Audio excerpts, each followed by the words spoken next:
Shalom à toutes et shalom à tous. Bienvenue à l'émission de tous les mercredis. Bienvenue à l'émission Dis-moi Pasteur. Aujourd'hui, encore une fois, nous vous donnons la possibilité, l'opportunité de poser toutes les questions relatives à l'avancement de votre vie chrétienne. Aujourd'hui, nous recevons notre invité qui se chargera de répondre à toutes vos questions, notamment par rapport à un sujet vraiment important au sein de la communauté chrétienne c'est de savoir si un chrétien a la possibilité tout simplement de se lancer dans la politique. Est-ce qu'un chrétien peut faire des affaires? Nous recevons le pasteur Pascal pour répondre à chacune de ces questions. Shalom, pasteur. Shalom Lo et shalom chers internautes. Merci encore de cette invitation. Alors, tout simplement, la parole de Dieu déclare, en fait, dans le livre de 3 Jean, 3 Jean chapitre 1, verset 2, la parole de Dieu dit que le souhait de Dieu est que nous prospérons à tous égards. Tout à fait. Mais Jésus également, en fait, nous dit qu'il est difficile à un riche de rentrer dans le royaume de Dieu. Donc, est-ce que finalement, en fait, la parole de Dieu se contredit? Est-ce que le chrétien a droit à toutes ces choses, en fait? À investir, à investir, à être riche, à faire les affaires. Oui, c'est vrai que c'est un débat. Selon la culture, selon la doctrine de certaines églises, on a ces problèmes-là. Moi, je peux le séparer en trois. Il y a des églises qui déconseillent même d'être riches, parce que par rapport à ce verset dont tu as parlé, on estime que celui qui est riche aura du mal à prendre soin de sa vie spirituelle pour aller au paradis. Donc, du coup, les gens, consciemment ou inconsciemment, vivent dans le déni de la richesse.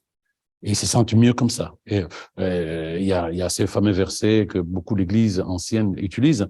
Et heureux, les pauvres en esprit. C'est bien écrit les pauvres en esprit, mais ça devient heureux, le pauvre tout court.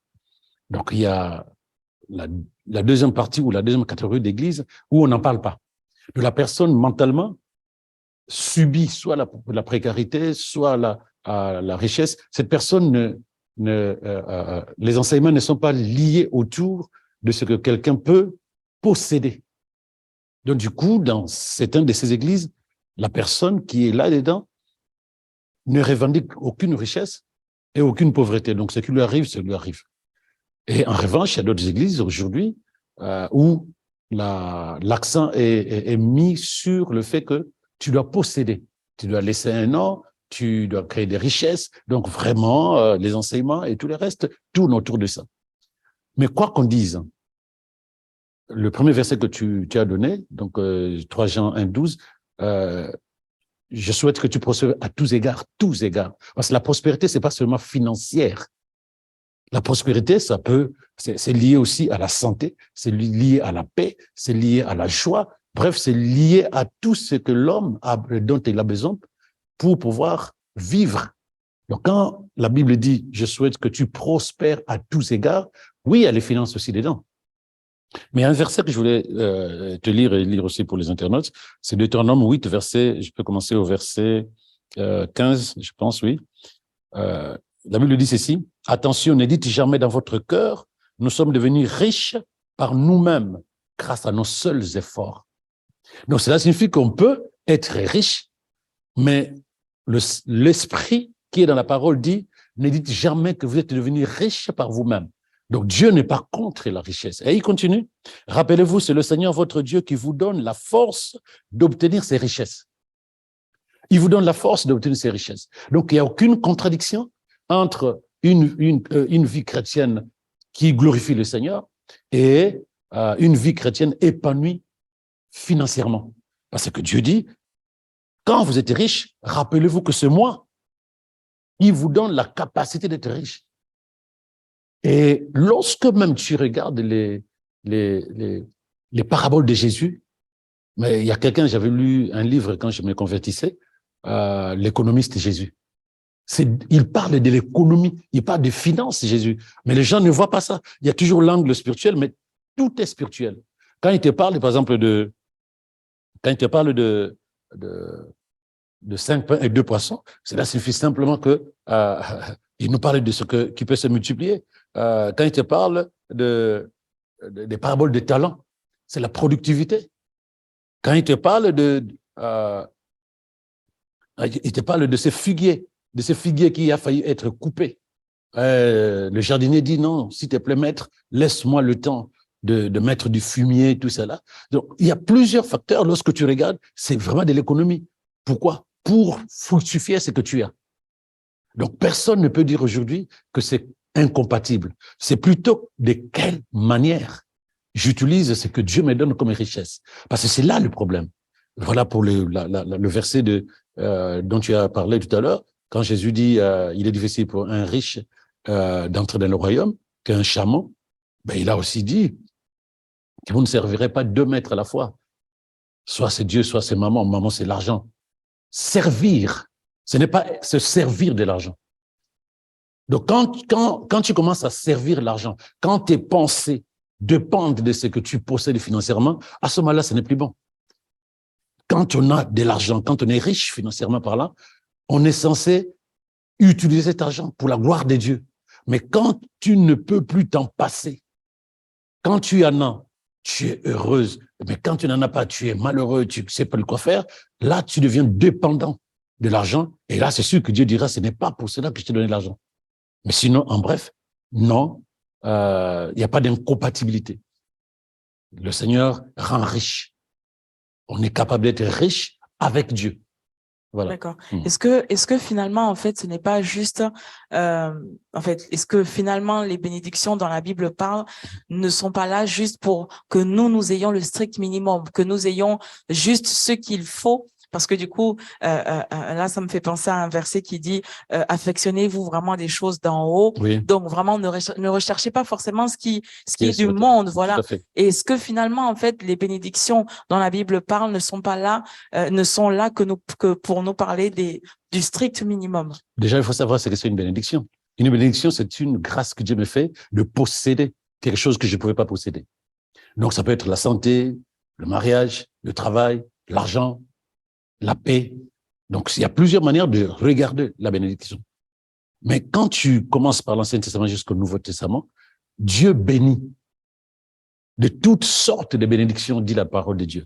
Il nous a bénis en Christ de toutes sortes de bénédictions. Donc, si dans mon fonctionnement, dans mon cheminement sur la terre, je dois avoir de l'argent et que dans la présence de Dieu, je possède cet argent, c'est une bénédiction. Mais il faut que nous arrivons à nous déconnecter dans notre manière de fonctionner dans la vie chrétienne. On pense que la bénédiction, c'est la maison, l'argent, et je sais pas quoi d'autre, les voitures. Mais la bénédiction, comme je l'ai dit, c'est de toutes sortes de bénédictions. Donc maintenant, quand tu dis, est-ce que la bénédiction dont parle la Bible, c'est le strict minimum, je dis non. Il a béni Abraham plus que le peuple qui l'entourait.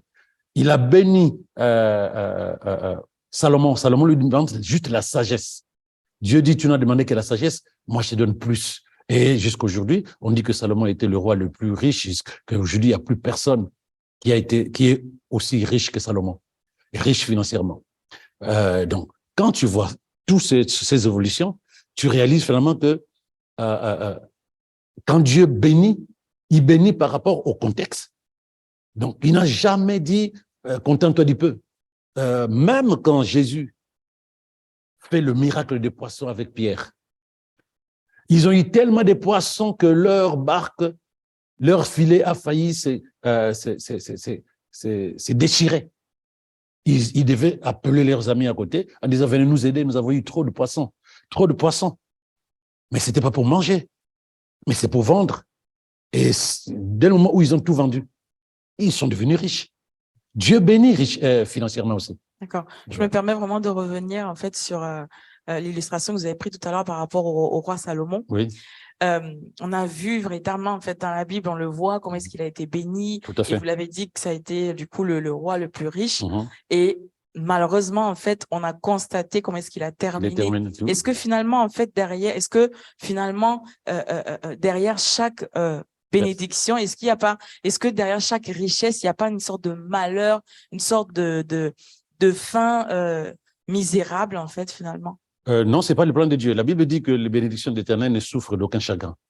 Donc, quand Dieu te bénit de manière financièrement, il te bénit, et que tu demeures dans sa présence, il n'y a aucune raison que tu sois dans le malheur dont tu parles comme Salomon. Oui, c'est pourquoi Jésus dit, il est difficile pour les riches. C'est pourquoi Jésus dit, faites attention de servir Mammon.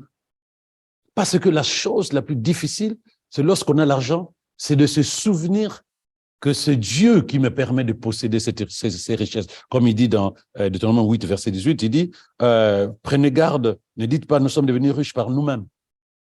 Mais rappelez-vous que c'est le Seigneur votre Dieu qui vous donne la force d'obtenir ces richesses. Donc que vous ayez des milliards, que vous ayez des millions, que vous ayez des centaines, dès le moment où vous ne perdez pas de vue que c'est la grâce de Dieu qui vous permet ça, vous restez soumis humblement, vous demeurez dans sa présence, il n'y a pas de raison que vous terminez comme Salomon.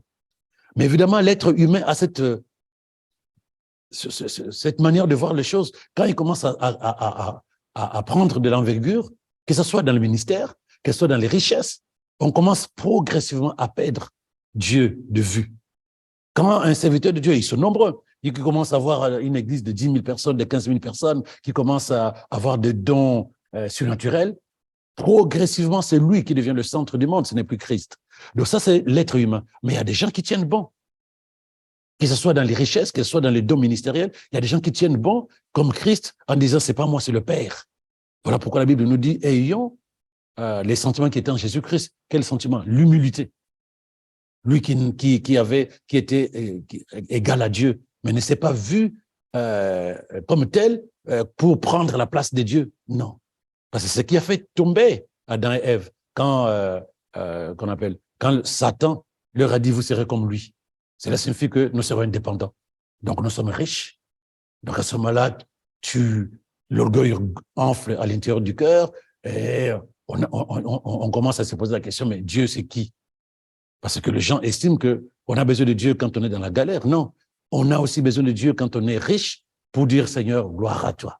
Merci pour ce que tu as répandu dans ma vie comme bénédiction. Oui.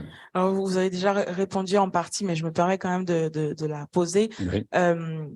Quelle sagesse, en fait, du coup, un chrétien doit avoir justement pour ne pas traverser la frontière, en fait, parce que du coup, la parole de Dieu dit qu'on a été béni de toutes sortes de bénédictions et que si vraiment on est enfant de Dieu, il est le Dieu de toute richesse. Alors nous, légitimement, en fait, on jouit de toutes ces richesses. Tout à fait. Qu'est-ce que nous, en fait, finalement, comment est-ce que nous devons nous voir, comment est-ce que nous devons nous comporter, quelle sagesse nous devons avoir pour ne pas traverser et d'aller, du coup, à l'opposé, en fait, de toutes les bénédictions que nous avons. La Bible dit que l'or et l'argent appartiennent à l'Éternel. Lorsque nous sommes conscients que tout vient de Dieu, même cette richesse, ces richesses financières, nous sommes conscients. Nous devons peut-être prendre ce verset de Psaume 1, verset 3, quand il dit « Il sera comme un arbre planté près de fleuves d'eau qui produit son fruit en sa saison. Sa feuille ne se fane pas et tout ce qu'il fait lui réussit. » Mais comment se fait-il que cet arbre porte de fruits en toute saison et ses feuilles ne se flétrissent point? Pour la simple raison que, comme dit la Bible, cet arbre est planté au bord d'un courant d'eau. C'est-à-dire que lorsque nous demeurons dans la présence de Dieu, nous sommes capables de jouir des bénédictions qui viennent de lui.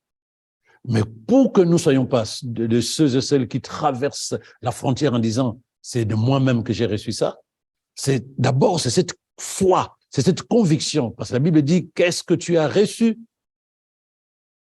qui ne t'a pas été donné ?»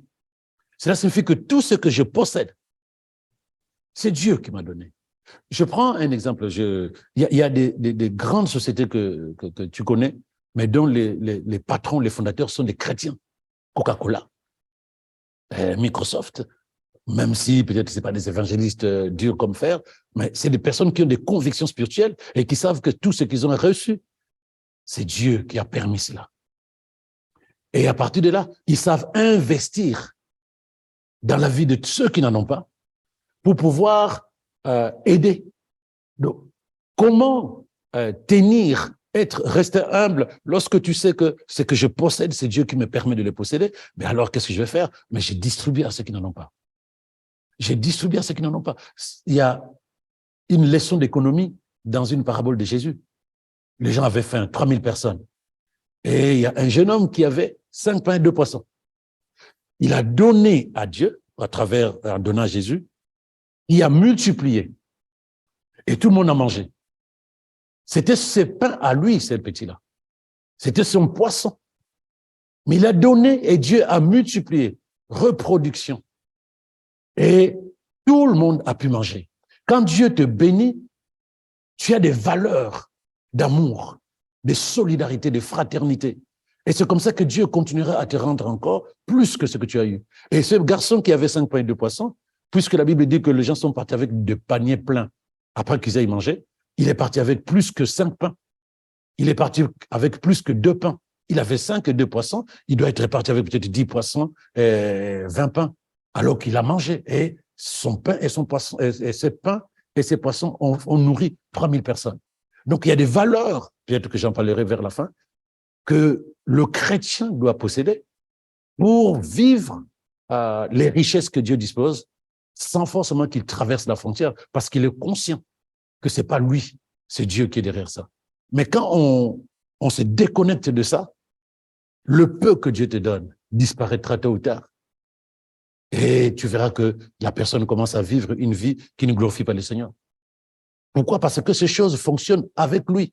Puisque la Bible dit que nous possédons tout, ou mieux encore, il dit, Dieu nous a bénis de toutes sortes de bénédictions en Christ Jésus. Tant que je demeure en Christ, ces bénédictions, ces richesses, puisque nous parlons de ça, sont à même de fonctionner. Et je reste humble et je reste soumis et je rends grâce à Dieu. Mais dès que je me déconnecte, je commence à me voir grand, je commence à me voir important, mais je suis déconnecté de Dieu. Ce n'est que normal que tout ce qui est advenu à Salomon et à beaucoup de personnes arrive à un enfant de Dieu qui a bien commencé. Et par exemple, par rapport à un chrétien qui veut se lancer dans les affaires, oui. Est-ce qu'il doit absolument demander à Dieu, en fait, la directive, demander à Dieu dans quoi il doit investir, demander à Dieu une inspiration? D'accord. C'est des questions souvent qu'on me pose, mais je suis convaincu que quand tu marches à la lumière de la parole de Dieu et quand tu marches selon le Saint-Esprit, donc tu marches selon l'Esprit, pas seulement que tu n'accompliras pas les désirs de la chair, mais tu vas avoir une révélation, une inspiration. De la même manière que lorsque tu es avec le Saint-Esprit, il t'inspire des choses que les autres n'ont pas. Dans les affaires, c'est la même chose. Donc là où les gens sont passés, toi tu veux passer derrière, il te montre ce que tu veux faire. Pourquoi? Parce que tu marches avec lui. Oui, je vois un peu comment les chrétiens fonctionnent. Je vais demander au Seigneur qu'est-ce que je dois faire, quel business je dois faire. Non, tu es dans un contexte. Je suis dans un pays où les gens marchent nu-pieds. Je ne vais pas demander au Seigneur si je dois faire un commerce de chaussures. Donc, il y a un contexte dans lequel je suis. Mais l'inspiration, la sagesse de faire différemment, puisque tout le monde fait des verres comme ça, moi je vais ajouter un petit gant, ça dépend. Donc, Dieu va t'inspirer, va te donner de la sagesse, l'intelligence. C'est ça l'avantage qu'un enfant de Dieu a. Ce n'est pas celui qui se dit que je dois faire. Non, tu peux faire tout ce qui s'est fait dans l'environnement dans lequel tu es, mais avec la sagesse et l'inspiration du Saint-Esprit qui va te donner plus de matière, plus de facilité. De telle sorte que lorsque tu commences, les gens ne comprennent pas. Et surtout, associer Dieu. Quand il est associé dans tes affaires, tu ne vas pas échouer. Il n'y aura pas de banqueroute. Il n'y aura pas de faillite. Pour quelle raison? Parce qu'avec lui, il n'y a pas de défaite. Avec lui, il n'y a pas de défaite. Donc, il y a d'abord vivre avec Dieu. Vivre à la lumière de sa parole, qui nous inspire, qui nous montre le chemin, puisque la parole est la lumière sur notre chemin, donc elle est aussi lumière dans nos affaires. Et ensuite, quand tu demeures dans la présence du Saint-Esprit, l'Esprit t'inspire, l'Esprit te révèle ce qu'il faut faire, ce que tu peux faire. Mais tu dois avoir cette liberté de laisser Dieu, quand je dis l'associer, c'est-à-dire que mentalement, tu sais que je ne le fais pas de moi-même. Je laisse Dieu m'inspirer. Et dès le moment où le Saint-Esprit t'inspire, c'est que tu associes Dieu. Tu ne fais pas parce que quelqu'un t'a dit. Tu ne fais pas parce que ça marche chez les autres. Non, tu fais parce que tu as besoin de pouvoir générer au travers de la pensée et la parole de Dieu et l'inspiration du Saint-Esprit quelque chose qui fonctionne et qui glorifie le Seigneur. Le monde des affaires aujourd'hui, c'est du capitalisme. Je veux maximiser au plus. Et les autres, s'ils en ont, ça, c'est le problème. S'ils n'en ont pas, c'est le problème. Mais avec Dieu, c'est pas la même chose. Je prendrai toujours l'exemple de Bill Gates, parmi les personnes les plus riches du monde, qui prend pratiquement 90% de ses richesses, mais à la disposition de l'OMS pour qu'on cherche des vaccins contre le palu, des vaccins contre le VIH. Mais il continue à s'enrichir. Alors, dis ça à un capitaliste pur et dur, il va même pas te comprendre. Mais ceux qui ont la pensée spirituelle que ma richesse, c'est Dieu, ils disent, non, je vais mettre ma richesse à la disposition de l'humanité. Parce que je n'ai pas besoin de tout ça.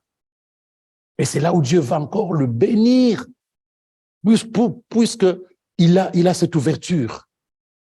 Et Dieu va encore le bénir. Il est comme un vase communicant. Il reçoit de Dieu, il donne. Il reçoit de Dieu, il donne. Mais quand on veut thésauriser, on veut garder, on souffre et on fait du mal. Parce qu'on a besoin de s'enrichir avec ses propres biceps, comme dit le psaume 127. Si l'Éternel ne bâtit la maison, ceux qui bâtissent en vain. Mais il dit au verset 2, toi, tu te bats, tu sors le matin, tu reviens le soir, et tu as un bout de pain comme ça là, que tu as eu avec douleur. Mais la Bible dit, Dieu donne le même pain à ses enfants alors qu'ils dorment. Donc, lorsque tu es vraiment totalement en phase avec Dieu, tu peux faire des affaires. Tu peux faire tes affaires, mais fais-les, dans la conscience qu'avec lui seul, tu vas le faire pour la gloire de son nom, pour que tu sois une solution autour de toi. Si c'est juste pour que les gens voient, ah, il s'est enrichi, ah, il est devenu ceci, et il y a comme un semblant d'orgueil qui commence à monter sur les épaules, là, Dieu ne peut pas s'associer là où il y a l'orgueil. Il résiste aux orgueilleux. Voilà. Merci, véritablement, parce que du coup, ça permet de comprendre, en fait, de comprendre un peu les principes. Ouais. Donc là, vous avez parlé véritablement de donner, en fait, de pas avoir peur de donner, parce que du coup, si on se rend compte que ce qu'on a vient de Dieu, en donnant, ben, il nous donne davantage. Tu reçois davantage. Et l'humilité aussi pour la gestion. L'humilité pour la gestion, l'humilité pour les entreprises, comme vous venez de le dire tout à l'heure. C'est-à-dire que tant que Dieu est associé dans tes affaires, tu ne feras pas les choses avec les principes humains. Tu vas les faire à la lumière de la parole de Dieu, parce que la parole de Dieu, c'est un vrai livre d'économie et d'entrepreneuriat. Mais il suffit de bien lire, on va trouver ça. Parce que nous le lisons de manière spirituelle et on ne comprend pas que c'est pour les êtres humains, la Bible. Mais là-dedans, tu as l'économie. Jésus n'a jamais fait des études d'économie, je ne sais pas si je peux me permettre. Il n'a jamais eu de diplôme d'économie, il n'a jamais été un investisseur dans l'économie de ce monde. À lui, il n'a écrit aucun bouquin. Mais quand tu lis la parole de Dieu, quand tu regardes ses paraboles, il te parle d'économie. Mais c'est d'économie à la lumière de la parole. C'est-à-dire que ce que je peux appeler une économie spirituelle ou une économie de Dieu. Mais il y en a. Mais ça va lire par rapport à ça. Donc, un économiste va trouver à l'intérieur de la parole de Dieu des pépites, des principes. Voilà. Mais le chrétien, il pense que c'est pas là-bas qu'il faut aller chercher. Tout est là-dedans. Ouais. Alors, parlons un peu de politique, parce que du coup, c'est véritablement, des fois, ça choque, en fait, certains chrétiens. Est-ce que, du coup, un chrétien peut-il faire de la politique dans le contexte de l'Afrique centrale avec toutes les réalités spirituelles qui y sont pratiquées? Parce qu'on entend tellement de choses en Afrique, des sacrifices qui sont faits pour avoir le pouvoir, pour avoir des élections. Est-ce qu'un chrétien peut s'engager dans une politique, en fait, dans un pays, voilà. Oui. Déjà, qui a commencé à dire que le chrétien ne doit pas faire de la politique? Je réponds déjà, pour moi, le chrétien peut faire de la politique. Si ces gens-là qui sont avec lui dans le gouvernement, s'il est au gouvernement, si ces gens-là qui sont avec lui à l'Assemblée nationale, chacun vient avec ses bagages spirituels. Lui vient avec ses bagages spirituels. Il a la parole de Dieu, il a le Saint-Esprit, il a le nom de Jésus, il a le sang de Jésus. Pourquoi chacun vient avec ses bagages? Chacun vient avec ses bagages. Dans l'ancien temps, peut-être qu'on n'en parle pas beaucoup parce que c'était des rois. Le roi choisit qui gouverne avec lui. Mais aujourd'hui, avec la démocratie, on a besoin que toute personne qui a des capacités de compétences vienne et qu'on soit ensemble, qu'on gère le pays. C'est ça, la démocratie. C'est la gestion de la cité. C'est la gestion du pays où chacun peut se lever pour aller gérer. Je peux remonter le temps dans l'Ancien Testament. Daniel a fait de la politique, même s'il était en exil.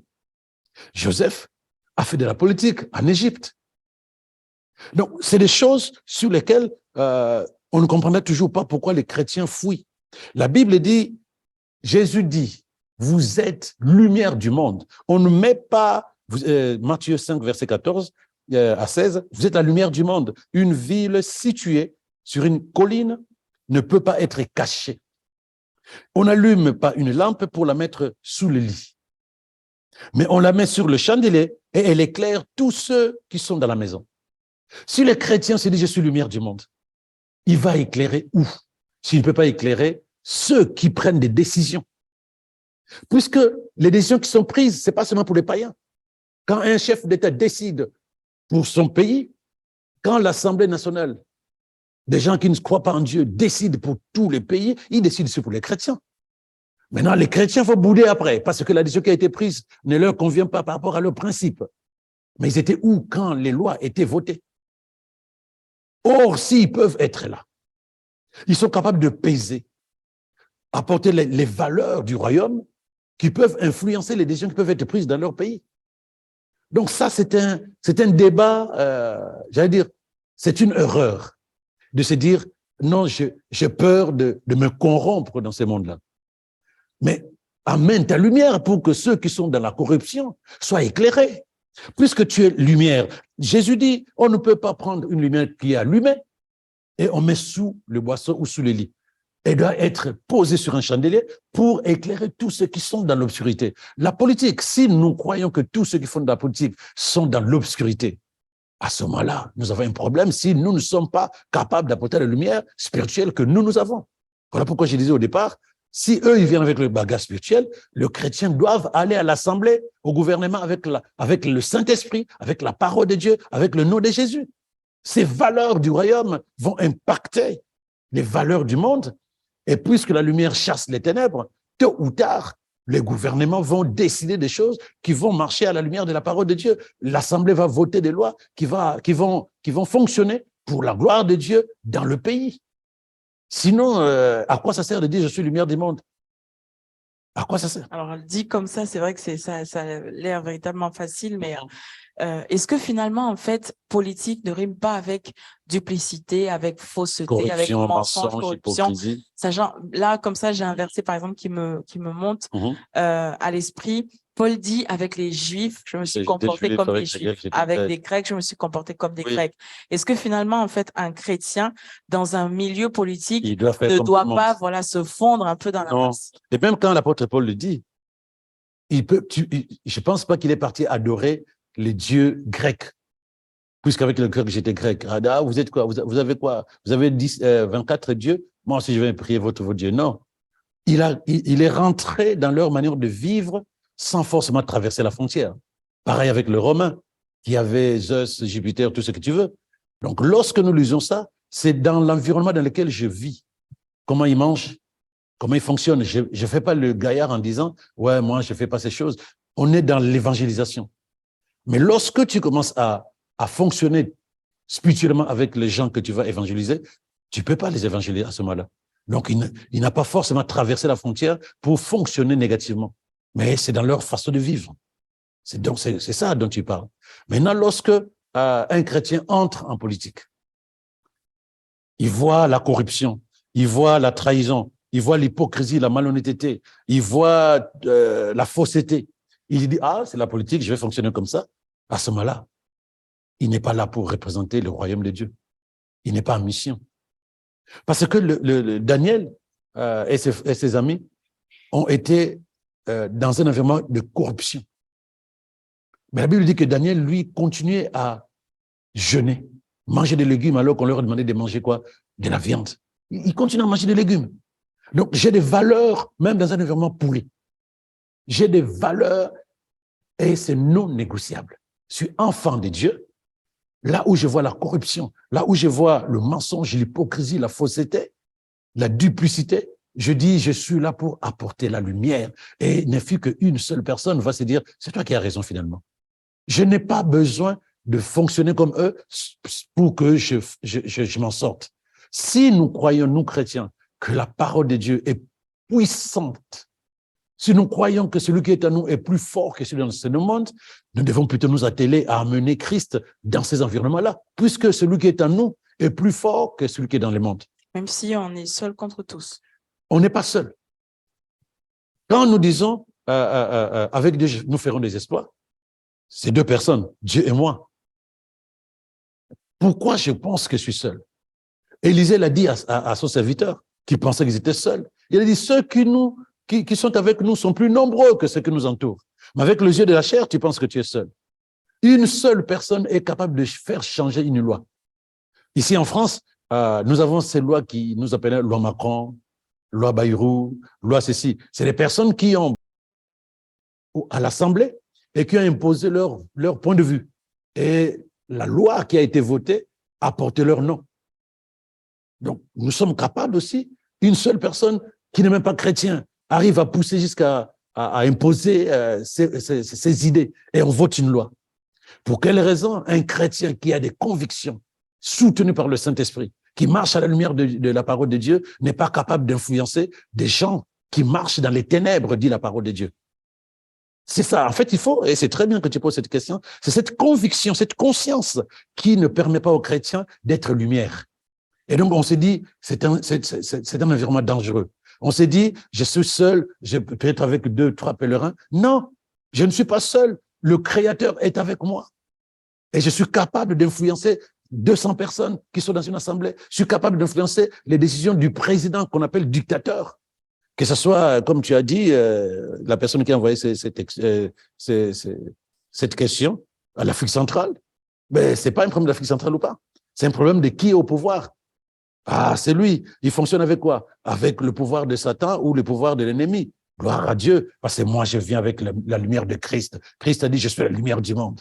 Celui qui me suit ne marchez pas dans les ténèbres. Et vous, vous êtes lumière, allez éclairer. Je vais dans le gouvernement, à l'Assemblée, avec cette conviction. Tant que je suis convaincu comme ça, je vais. Je voulais préciser, être chrétien ne garantit pas que tu vas gagner les élections législatives ou municipales. Mais au moins, tu fais pression avec tes valeurs, les valeurs du royaume. Ce n'est pas parce que tu es chrétien, Seigneur, fasse que je gagne. Non. Fais le travail qu'il faut faire, de porte à porte, fais la campagne, mais va avec tes valeurs. Donc, il faut que les gens ne prennent pas ça comme quelque chose de mystique. Non, ce sont les valeurs qui font la différence. Et la compréhension de ta mission. Eux, ils sont là parce qu'ils ont besoin de gagner de l'argent. Toi, tu es là pour apporter la lumière de Dieu afin que cette lumière éclaire les décisions qui vont être prises dans ton pays. Donc, c'est nécessaire. Tu peux entrer dans le gouvernement. Tu trouves des personnes qui ont un comportement, mais toi, tu as des valeurs. Et ces valeurs sont non négociables. Et tu fais tout pour que les gens sachent que tu as ces valeurs jusqu'à ce que tu arrives à imposer progressivement tes valeurs. Sinon, nous allons toujours nous plaindre des décisions qui seront prises dans nos pays sous couvert que les gens décident pour nous. Ben non, c'est nous qui leur permettons de prendre ces décisions parce que nous n'agissons pas. Jésus dit, mon Père agit, moi aussi j'agis. Nous soyons des acteurs politiques aussi. Voilà. C'est ça. Alors, je suppose qu'il y a plusieurs personnes qui nous regardent ce soir Oui. et qui ont déjà essayé d'investir, qui ont tenté, mais qui se sont peut-être cogné la tête ou qui ont vu ceux qu'ils avaient investis complètement être dilapidés. Oui. Est-ce qu'il y a des stratégies? Est-ce qu'il y a des choses à mettre en place pour véritablement garantir une réussite dans les affaires? Oui. Les non-croyants qui réussissent, quelle différence avec les chrétiens? En tout cas, pour moi, je pense que c'est ça d'abord. Parce que les chrétiens sont frileux aujourd'hui pour les affaires. Parce que la culture leur interdit d'officialiser ce qu'ils ont envie de faire. Il y a des églises qui s'en sortent en essayant de communiquer ça aux membres des églises. Et moi, je suis de ceux-là qui disent investis, crée des richesses. mais que ce soit pour la gloire de Dieu. Ne fais pas ça pour montrer aux gens que tu t'en es sorti. Non, fais-le pour que Dieu soit glorifié dans ta vie et qu'à partir de ce que tu auras, que tu deviennes une source de bénédiction pour ceux qui sont autour de toi. Dès le moment où tu as cette vision déjà, qui n'est pas une vision égoïste, n'oublie pas ce que dit la parole de Dieu. Josué 1, verset 8. Que ce livre de la loi ne s'éloigne pas de ta bouche. Médite les enseignements qui sont là jour et nuit. Pourquoi? Comme je le disais, c'est un livre d'économie. C'est un livre d'entrepreneuriat. Tout est là-dedans. Tout est là-dedans. C'est selon l'angle de vue. Et quand tu auras médité, mets en pratique, c'est-à-dire, commence à voir comment Jésus a fonctionné. Quels sont les éléments que je dois mettre en place? Fais associer Dieu dans ton projet. Ne sois pas dans un projet égoïste. Je vais m'en sortir. Ils verront que j'ai réussi. Ils ont détruit ma famille, mais moi, je vais m'en sortir. Tout ça, quand tu as des idées comme ça, n'attends pas que Dieu t'accompagne. Mais quand tu te dis, je veux le faire pour que Dieu se glorifie, il n'y a aucune raison. Parce que toute la sagesse de réussir est dans la parole de Dieu, que tu le crois ou non. Peut-être tu n'as pas encore vu ça. Maintenant, tu vas commencer à lire la Bible comme un livre d'économie, comme un livre d'entrepreneuriat. Et tu verras que tu vas trouver des pépites à l'intérieur. Les valeurs chrétiennes sont des valeurs de réussite. La parole de Dieu et le Saint-Esprit t'accompagnent pour réussir ce que tu as envie d'entreprendre. Mais évidemment, il y a l'environnement dans lequel tu vis. Et c'est là où tu as besoin du Saint-Esprit qui va te révéler, qui va t'inspirer, qui va te donner de l'intelligence. Mais la chose qui manque aux chrétiens aujourd'hui, c'est que je dis tout le temps, ils sont frileux. Ils sont frileux, c'est-à-dire qu'ils ne croient plus qu'ils sont capables. Et pourquoi? Parce qu'un beau matin, on leur a dit Dieu pourvoira. Mais Dieu pourvoit au travers de toi. J'ai toujours dit, toi qui m'écoutes, Dieu ne fera rien s'il ne le fait pas par toi, avec toi. Rien ne se fera si toi, tu ne participes pas au projet de Dieu dans ta vie. Donc, lorsque tu sais que tu as besoin de créer des richesses, c'est dans la pensée et la volonté de Dieu. Il y a tellement d'exemples, on n'a pas le temps, depuis l'Ancien Testament. Il y a tellement d'exemples où tu vois que Dieu fructifie ce que tu as entre tes mains. Ces valeurs-là, peut-être un jour, on en parlera lorsqu'on va parler de comment créer une entreprise avec Dieu. Comment arriver à créer des richesses avec Dieu. Être riche avec Dieu. Et non pas parce que je prie, non. Parce que Dieu est associé dans mes projets et il m'accompagne. À ce moment-là, on en parlera avec détail sur un certain nombre de valeurs, un certain nombre de principes qu'il faut mettre en place pour que ça fonctionne. Mais quoi qu'il en soit, sois libéré mentalement, spirituellement, c'est ça. Change ta façon de penser. Oui, Dieu est capable de te rendre riche rien que par la parole que tu as et le Saint-Esprit qui est au-dedans de toi. C'est toi. Maintenant, pose-toi la question, pourquoi je veux être riche? Comment je veux être riche? C'est ça qui doit plutôt te générer ça. Mais tu as le droit d'être créateur de richesses. J'allais même dire, tu as l'obligation. Tu as l'obligation d'être créateur de richesses pour que tu ne dépendes pas des païens.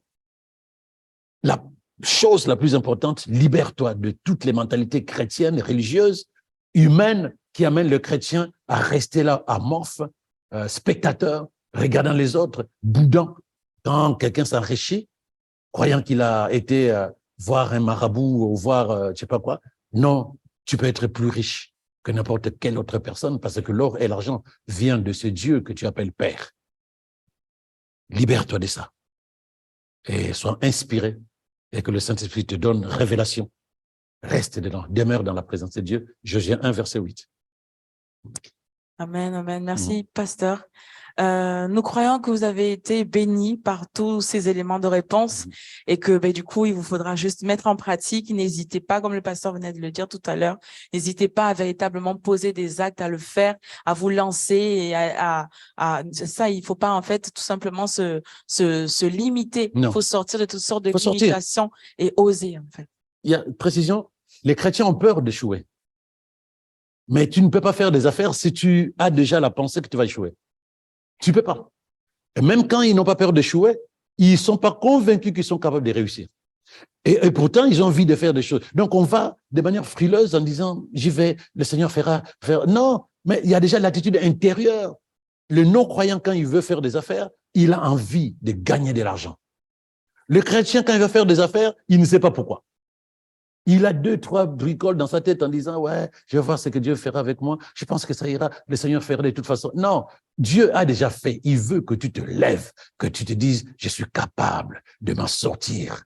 Et je suis capable, parce que celui qui est à moi, il est capable de m'amener à faire des exploits, à réussir ma vie. Il te dit, tu réussiras dans tes entreprises, Josué 1, verset 8. S'il le promet, pour quelle raison tu ne peux pas réussir toi?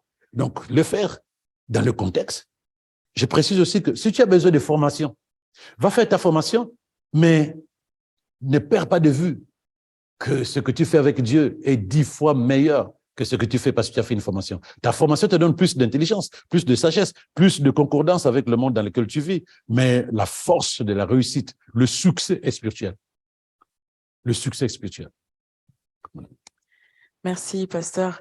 Nous vous disons à la semaine prochaine et surtout n'hésitez pas à nous envoyer vos questions. Vous avez le numéro qui s'affiche. N'hésitez vraiment pas à commenter, à partager et nous croyons que ça pourra bénir plusieurs personnes. Nous vous disons à la semaine prochaine. Shalom, pasteur. Shalom, Laure, et shalom, chers internautes. Dieu vous bénisse davantage.